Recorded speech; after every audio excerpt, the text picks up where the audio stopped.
Okay, after further discovery on this 4.3 time and chain replacement, according to the Mitchell computer, you do have to pull the engine out of the engine compartment to replace the oil pan.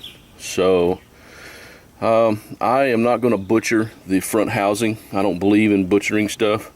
So I spent about 2 hours last night looking up parts and stuff, and I can rebuild this entire engine for under $300. So depending on whether I have to buy pistons or not, 157,000 miles, people would argue you have to put pistons in it, but I'd argue not necessarily. Back in the old days, I'm sure you would. The tolerances weren't as good as they are these days. So this is, I'm going to tear this engine down, and I'm going to buy one ring set, and I'm going to hone the cylinders and make sure that they're square, actually round, but if you know what I mean, make sure that they that there's no what's the word I'm looking for, a place where the hone doesn't touch the cylinder.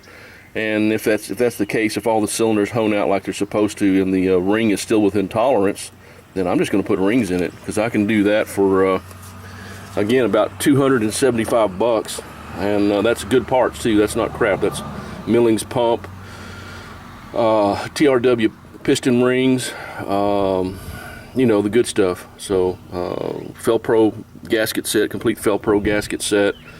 I'm probably going to pull the cam out of this thing just so I can look at the bearings and see if the bearings need to be replaced. It's always a good idea to see if the bearings have worn through into the babbitt, and if that's the case, then of course you have to replace the bearings on the cam journals. So I'm going to look at doing that, and maybe a couple other things. I'll do the valves myself here like I did the Jeep, and throw this thing back together for under $300 and have a brand new engine for another 10-15 years. So it's not a race engine. I'm not looking to drag race with this thing. It's a daily driver.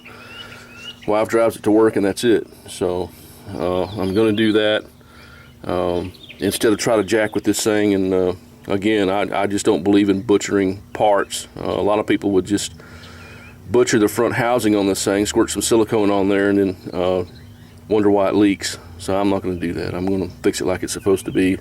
I'm a perfectionist, and I can't do that. There's just a part of me that would not allow me to do that. So that's what we're looking at doing here. I've got some other work to do to this car. I need to replace the upper lower ball joints on this thing and control arm bushings. I mean, they're not loose or anything like that, but you know, I mean, it's time to do it. It's 157,000 miles on this thing, so it's not going to hurt anything at all to go through here and put new valve seals and lap the valves and put new rod bearings, main bearings, maybe polish the crank, take it down, have them polish the crank, or I could do it myself.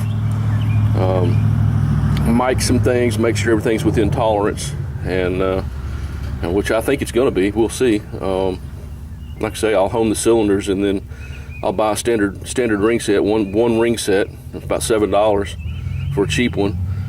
Put it in there and see what the ring gap is, and if it's within tolerance, and I'm just going to throw rings in this thing and call it good, man.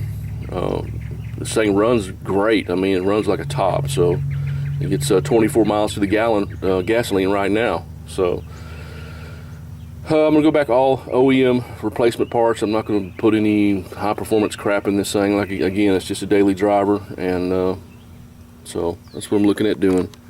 This is going to take a while because, yeah, I'm not a cowboy anymore. I can't get this done in like 6-7 hours, and it's going to take a while. So, all right, that's all I got. Easy peasy, lemon squeezy. I'm out.